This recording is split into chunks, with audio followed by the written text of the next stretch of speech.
So again, the reason why I'm wearing my headset is to show you guys this is what you need to look like. You need to be standing up. You need to be hands-free, so you can use body language. 71 to 70 to 80% is body language communication, even over the phone. You need to be able to breathe so you can communicate, right?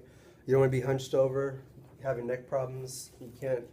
People can't hear you. People need to hear you. They need to feel you. You need to feel good about yourself, right? And so I wanted to ask you guys a few questions this morning. When's the last time you felt like you were unstoppable? And have you ever felt that way before? I never felt that way either. Well, you're going to, and it's 8 weeks. I promise you that.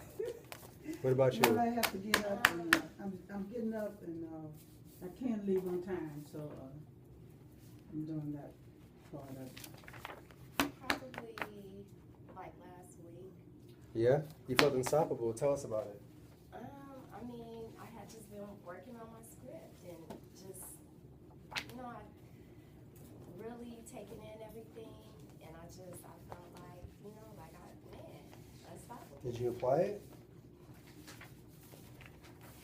See, it's one thing to feel a certain way, but it's another thing to actually experience it. And I'm talking about the experience that you get from actually accomplishment, from doing something that was maybe uncomfortable, you didn't feel like doing it, or when you run into a series of things that you've done back to back to back that were uncomfortable or that you were really sure and you conquered them, then what you feel inside you is what I'm talking about. You feel powerful. You feel like there's nothing that you can do because you're not letting any obstacles in your mind or in life stop you from taking action. Well, my body. Okay. Just working out, getting Right. in shape. Okay. Now remember, I'm teaching you guys a lot of different things, right? When I'm asking you questions, you're being set up. Just like I teach you to ask people questions, you're setting them up. Okay. So if what you're saying is true, how is that showing up in your business? Because remember, everything, your life is a reflection of your business. Right. That should translate to me to getting on the phones and dominating on the phones. There's no attitude, there's nothing that you could say because I'm so prepared, I have so many strategies, I have so many different angles. I'm unstoppable. So there's a difference, right? And it's just saying something and actually being it. I'm talking about actually being in that state of mind and being in, it's radiating off your body that you feel unstoppable because of what you've done. And then because of what you've done, you're actually taking more action. So you have to remember, everything that you want in life is going to come from an action, not just a thought or a feeling. Mm-hmm. You may be able to see yourself being successful, but if you're not taking those actions to actually making it happen, it's just a fantasy. And that's what we're talking about. So I like what you guys are doing today. You guys are strategizing, threading up on price, mastering, those different things. That's how you're going to build your business. That's how you're going to get what you want in life, overall in general. Okay. So let's just pick up with that. But I do want to have you guys come up here in a minute and answer some of these questions. So if you haven't addressed these questions yet, take a few minutes. Did you already go over these questions?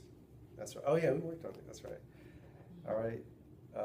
So the questions are: tell us what your strategy is for your business. What decisions have you made in the last week that have tremendously improved your life?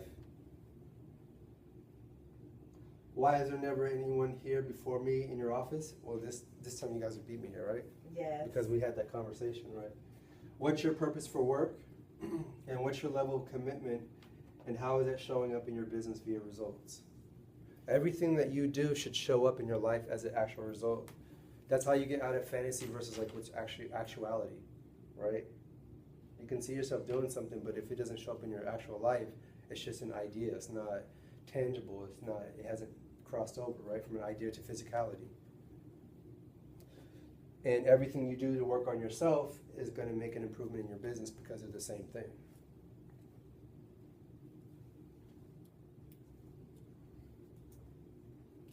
Now, these questions are very important because this is going to help you determine what you should be doing in your business to get the results that you want. It's also going to help you to actually sell somebody else. You have to convince yourself first. Once you convince yourself, then you can convince somebody else. Once you guys take care of this, we're going to go back into the questions from the For Sale by Owner workbook. How do you sell? Can you sell yourself on why you should sell someone's house? Can you sell your buyer on why they should buy someone's house? And then can you sell the actual seller why they should let you list their home? If you can do this, and if you can sell yourself on why you should buy a house, if you can sell a potential buyer on why they should buy this house, and if you can sell the seller on why they should hire you, it's all going to be done through clarity and strategies where you can articulate it, paint that picture, and then they're going to have confidence that you know what you're doing. But when you say, oh, well, I can get you maximum exposure, like, that's trash. But when you start breaking it down and what really happens, or when you understand what it really takes to list a house, and you start asking them questions about what their experience is and what they're going through and listing that process, you're influencing them. So if you never had a listing, then you don't know what you go through. So you can't talk, especially for sell by owner, you can't talk to them as an actual salesperson.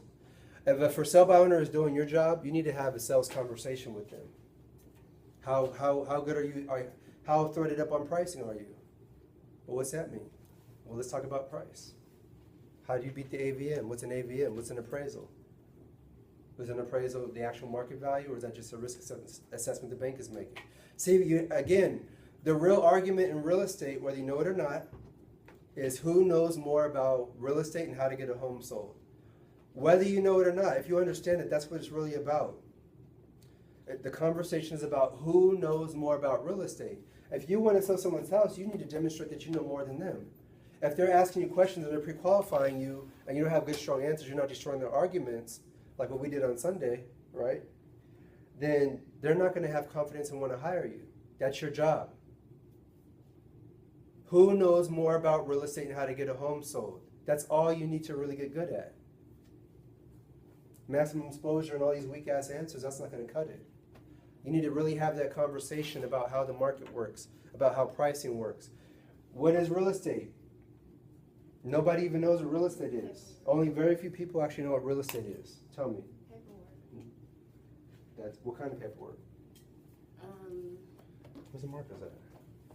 Right there, right behind, no, Oh, right there. yeah, behind. Tell me, what do you think real estate really is? What is real estate? Legal paperwork. Okay, there you go. You're getting close. What else is it? It's relationships, Nope. building agreements. Nope. That's what you do to sell real estate. Get listings, right? But see, you don't know what real estate really is. And that's why people can't really master it and get good at it. They don't even understand it. They're looking at the house. What do they do with the house? Real estate is what? Real estate is art. Oh, okay. Real estate is finance. Real estate is law. Economics. Yeah, because you were there Sunday. Real estate is economics. And real estate is arithmetic. Mathematics, yeah.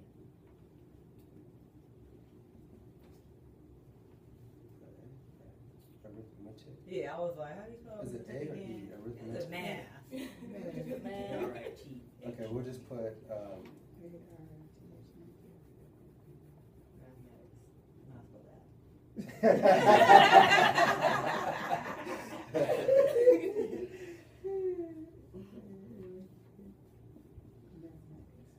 right?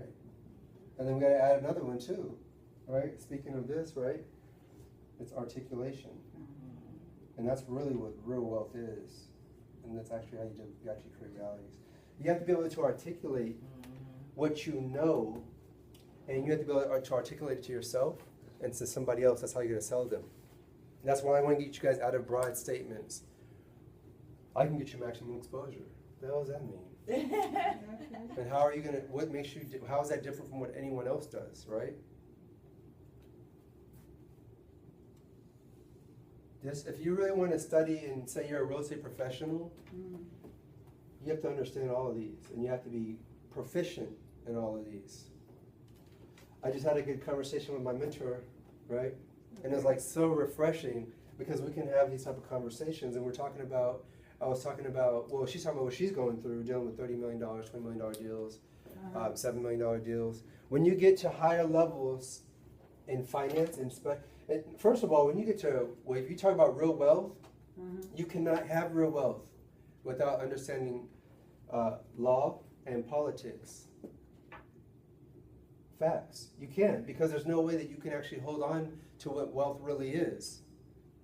You have to know that it's control. When you start getting up into millions of dollars, right, and then people are trying to take things from you and all this stuff, how do you protect wealth? How do you protect assets? So all the deals that she's dealing with, it's all legal stuff. And the majority of the stuff is law. And that's why I tell you guys are more than realtors. And so when we were talking about it, she was adding a lot to it, right? And it was just really refreshing, because she was even stating that when you become a broker in the broker law, that's why real estate attorneys don't have to take the exam, because it's on the same level as an attorney, right? That's the reason. All the contracts that you give somebody else are already legally approved, which means that you already have the ability to exercise law. That's why they can never take a contract and take it to an attorney and say, oh no, that's illegal. You're already operating in law, but you just don't realize it. Who are we talking about now? Real estate attorney, you said? We're talking about what real estate really is. The part on the law, what you were just saying, was that a real estate? I was having a conversation with my mentor today. Oh, okay. We were talking about how a real professional in real estate operates more as legal representation than anything else.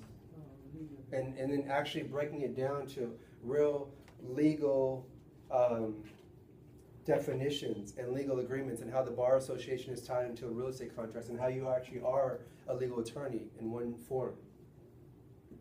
It was just refreshing to have someone on that level to articulate and go back and forth and build on that, who actually understands it and actually has to, because she's dealing with an issue where she's representing these large churches, and she's telling them to have them go through her, the attorneys go through her, and she's having people within the church and people not really respecting her representation, and now she's figuring it out. And so I use that analysis.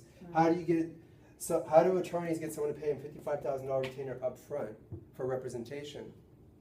And are you looking at yourself as a listing agent, or do you want to be considered someone that's representing their asset or their best interests? If you can articulate for what representation means versus just listing, you're going to have a lot more power in your relationship and respect.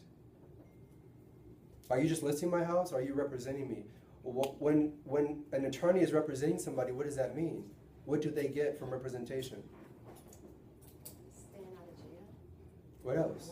The best interest, Protecting. the attorney gives them the, Right? yeah. Protection, what else? Do they have to go to court if they have an attorney? No. Is it better to not be in the courtroom? Yeah. Right. So if you're representing somebody, what are you doing for them? How are you protecting them? What kind of pictures can you paint to articulate the value of representing them? Because they don't see no value. Your job is to show them value.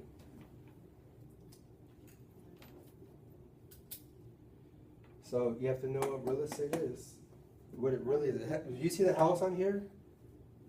No. Where does art fall into place? What is that? You know, interior design, architecture, right?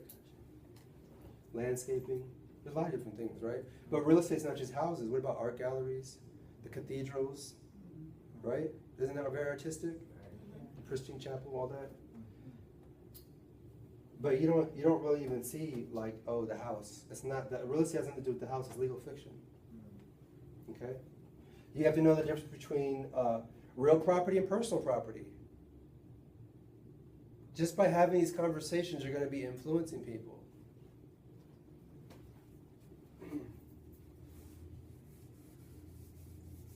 Knowing the value. You have to know your value, and you have to know how to appreciate real value. How do you keep things of value? How do you keep things of value? Protected appropriation. What else? What do you do? Depends. How about you take care of it and you take care of it, you nurture it, Right. right? Give it a lot of attention. You make sure that there's reciprocity to keep things around, right? Right. Okay.